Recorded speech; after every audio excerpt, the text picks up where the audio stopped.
नमस्कार, news point लेकर हाजिर हूं मैं राजीव। तो भारत जोड़ो यात्रा को राहुल गांधी अब उस मुकाम पर ले आए हैं जहां से वे ऑफेंसिव होकर खेल सकते हैं। अब राहुल गांधी पीएम मोदी से सीधे सीधे जवाब मांग रहे हैं, अपने सवालों के नए वार उन पर कर रहे हैं। आप जानते हैं कि ये यात्रा इस वक्त मध्य प्रदेश में है, जहां पिछले विधानसभा चुनावों में जीत तो कांग्रेस की हुई थी, यानी कांग्रेस पार्टी की हुई थी। 2018 की बात कर रहा हूं। सरकार भी उसी ने बनाई थी, यानी कांग्रेस ने बनाई थी, लेकिन बीजेपी ने ऑपरेशन लोटस चलाकर, यानी पैसे और पद देकर कांग्रेसी विधायकों को खरीद लिया था और अपनी सरकार बना ली थी। यह न केवल कांग्रेस के साथ बल्कि मध्य प्रदेश की जनता के साथ भी धोखा था, जिस पर इस यात्रा में राहुल गांधी ने बीजेपी पर सीधा वार किया है।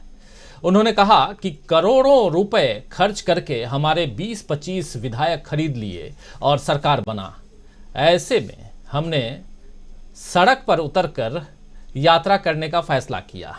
कुछ विधायकों को खरीदकर भाजपा ने गलतफहमी पाल ली कि उसने हमें लोगों के दिलों से दूर कर दिया है। रुपयों में ईमान बिकता है, प्यार और विश्वास नहीं। जनता खुद जवाब देगी। तो ये राहुल गांधी कह रहे थे कल। इस बाइट को कल शाम को हमने सुनाया भी था बाद में, लेकिन चाहता हूं, चूंकि आज चर्चा जब हम शुरू कर रहे हैं तो इसको फिर से यहाँ सुनना ज़रूरी इसलिए भी है क्योंकि राहुल गांधी की यात्रा मध्य प्रदेश में है और मध्य प्रदेश में ही आज प्रियंका गांधी भी उनके साथ शामिल हुई हैं अपने परिवार के साथ। और ये यात्रा आगे किस मुकाम तक पहुंचती है, लेकिन उससे पहले बहुत कुछ हो चुका है। राहुल गांधी का बीजेपी पर नया वार क्या है ये समझेंगे, उससे पहले इस बाइट को सुनिए राहुल गांधी क्या कुछ कह रहे थे। अच्छा, मध्य प्रदेश में हम चुनाव जीत गए, हमारी सरकार थी और करोड़ों रुपए लेकर 20-25 भ्रष्ट विधायकों को खरीद लिया और सरकार बना ली।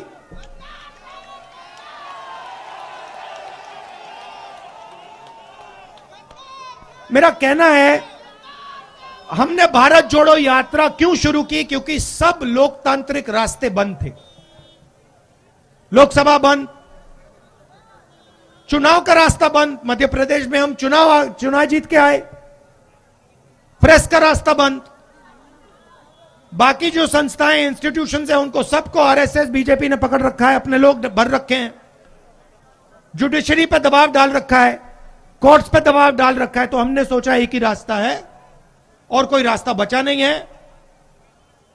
सड़क पे उतरो, जनता से गले लगो, किसानों की बात सुनो, मजदूरों की बात सुनो, छोटे व्यापारियों की बात सुनो और उनसे सीधा जाके जुड़ जाओ।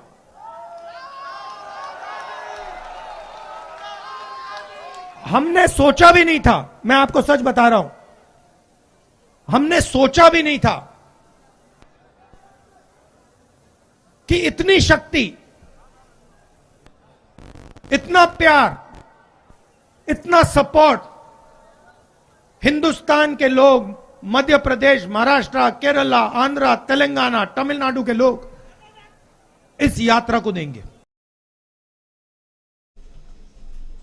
तो सुन रहे थे आप, राहुल गांधी ने सीधे कह दिया कि जनता खुद जवाब देगी, जनता के साथ जुड़ जाओ, और जनता के साथ कांग्रेस जो है वो जुड़ गई। और कल जब राहुल गांधी भाषण दे रहे थे तो उस वक्त उनके समर्थन में जो नारेबाजी हो रही थी उससे ऐसा ही लगा कि जनता ने जवाब देना शुरू कर दिया है। जनता कह रही थी कि देश का नेता कैसा हो, राहुल गांधी जैसा हो। और जब ये शोर हो रहा था तब राहुल गांधी लोगों को बता रहे थे कि कैसे 2000 किलोमीटर चलने के बाद भी वो थके नहीं हैं। और इसी में उन्होंने भाइयों बहनों के साथ, मित्रों, इस अंदाज में कहा कि सभी को हंसी आ गई। सुनिए जरा राहुल गांधी को।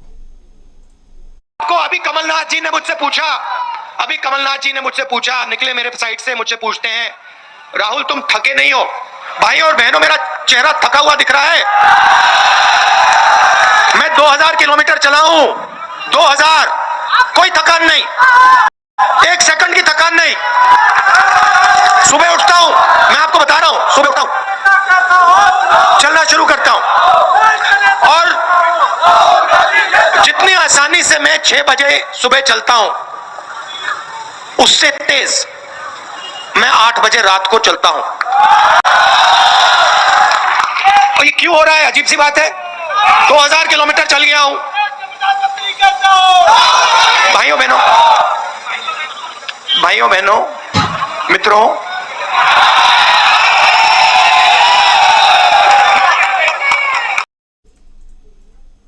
तो आप देख रहे हैं कि राहुल गांधी ने किस चुटीले अंदाज में मोदी जी की आदत को, यानी जो मित्रों कहने वाली, भाइयों बहनों और मित्रों कहने वाली जो आदत है उनको पेश किया। उनके इस रूप को देखकर सबको हैरानी हो रही है। खासकर बीजेपी परेशान है कि राहुल गांधी की बातों को वो किस तरह काउंटर करे। बल्कि अब तो बीजेपी और खुद मोदी जी राहुल गांधी के सामने झुकते नजर आ रहे हैं। इसका उदाहरण है आदिवासी शब्द के इस्तेमाल पर राहुल गांधी का जोर देना और मोदी जी का मजबूरन बनवासी की जगह आदिवासी शब्द कहना। जी हां, राहुल गांधी इस बात पर काफी जोर दे रहे हैं कि आदिवासियों को बनवासी कहकर बीजेपी ने उनका अपमान किया है। आज फिर खंडवा में आदिवासी जननायक टंटिया मामा की जन्मस्थली पर एक सभा में राहुल गांधी ने कहा कि आदिवासी मूल के जो लोग हैं, यानी वो यहीं के हैं और ये मूल रूप से हिंदुस्तान के हैं, मगर बीजेपी उन्हें बनवासी बताती आई है।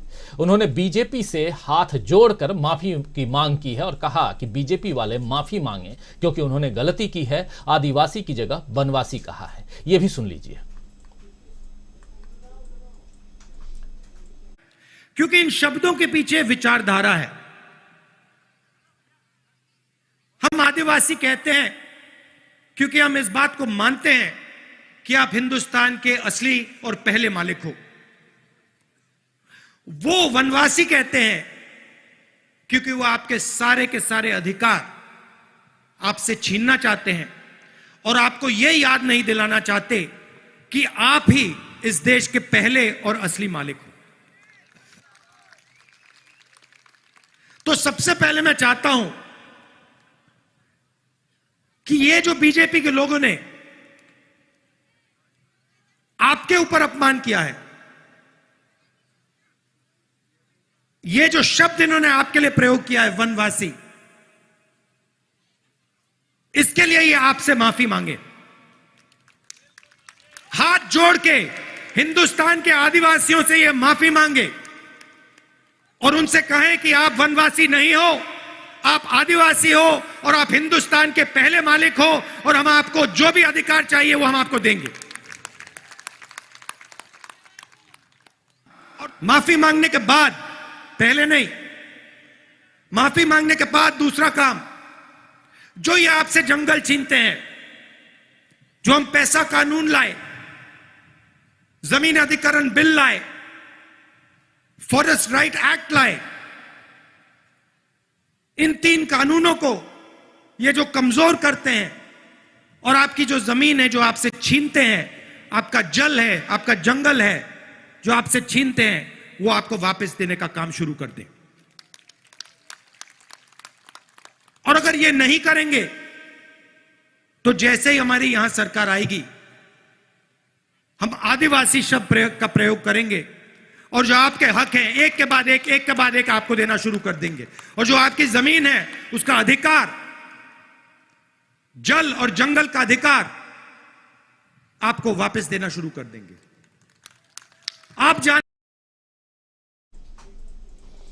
तो राहुल गांधी लगातार अपनी मुहिम में लगे हुए हैं और राहुल की इस मुहिम का असर होता हुआ अब दिख रहा है, क्योंकि उधर गुजरात के चुनाव प्रचार के दौरान मोदी जी को बार बार बनवासी की जगह अब आदिवासी शब्द का इस्तेमाल करना पड़ रहा है। कल ही आप लोगों को हमने बताया था कि परसों जब भरूच में मोदी जी भाषण दे रहे थे तो वहां उन्होंने एक बार नहीं बल्कि अपने 30 मिनट के भाषण का आखिरी 10 मिनट जो था वो आदिवासी पर केंद्रित भाषण उन्होंने दिया और इस आदिवासी शब्द का प्रयोग उन्होंने 58 बार किया, 58 टाइम्स किया था।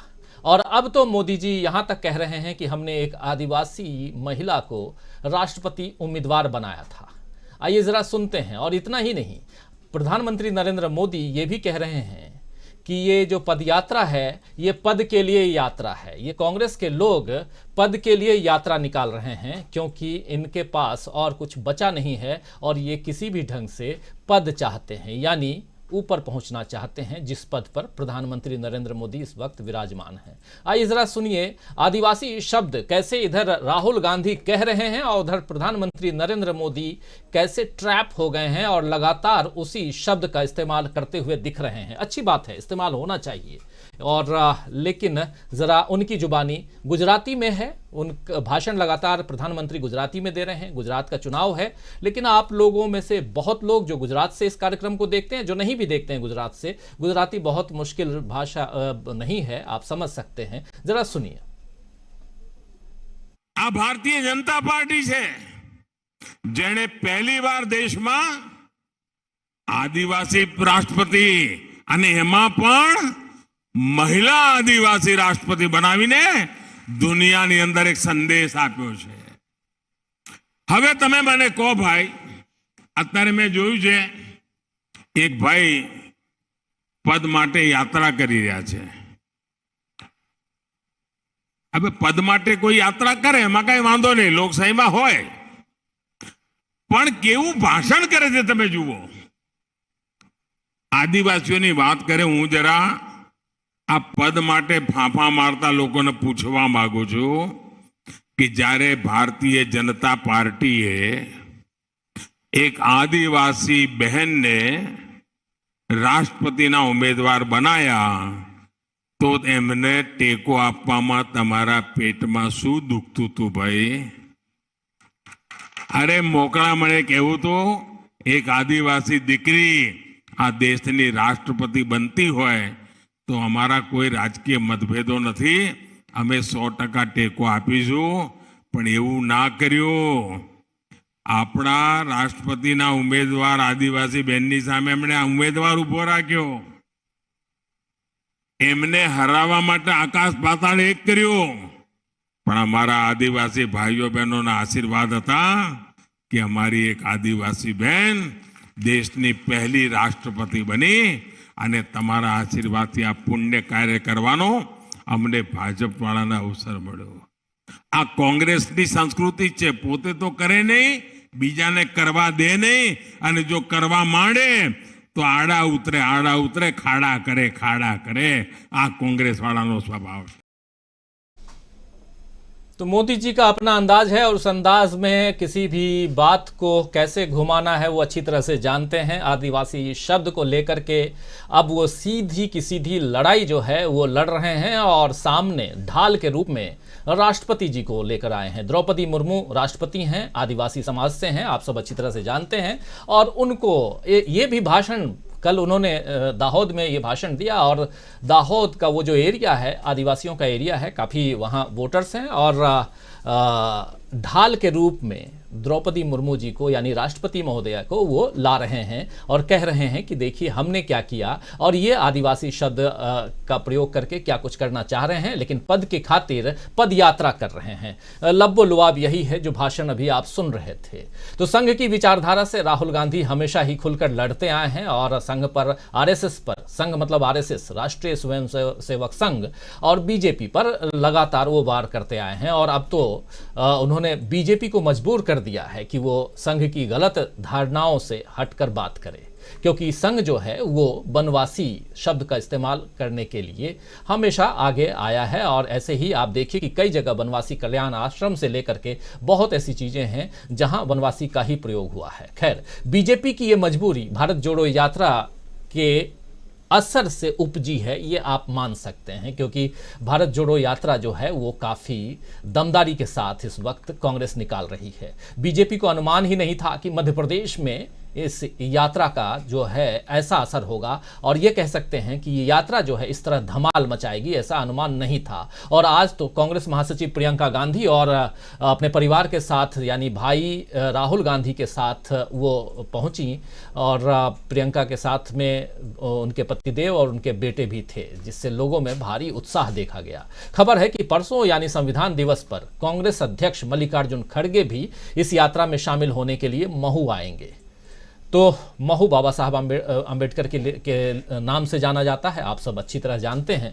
तो आज दोस्तों न्यूज़ पॉइंट में आइए चर्चा की शुरुआत करें और सवाल कुछ ऐसे आते हैं कि क्या राहुल गांधी के नए वार से खुद को बचा पा रही है या बचा नहीं पा रही है बीजेपी? क्या मोदी जी राहुल के आगे मजबूर दिख रहे हैं ताकि वो लगातार आदिवासी शब्द का प्रयोग कर रहे हैं? क्या मध्य प्रदेश में आदिवासियों को साथ लेकर राहुल गांधी गुजरात के साथ साथ मध्य प्रदेश, छत्तीसगढ़, राजस्थान, महाराष्ट्र, मणिपुर इन तमाम राज्यों को साधने में कामयाब होंगे? क्या राहुल गांधी के नए वार में फंस गए हैं मोदी जी, फंस गई है बीजेपी? बहुत सारे सवाल हैं। चुनाव गुजरात में है, पदयात्रा मध्य प्रदेश में है और दोनों के बीच जो लड़ाई चल रही है, ये इधर से वार उधर से पलटवार, ये बहुत ही दिलचस्प है। चर्चा की शुरुआत करते हैं। बहुत कुछ आपके सामने हम पेश कर चुके हैं।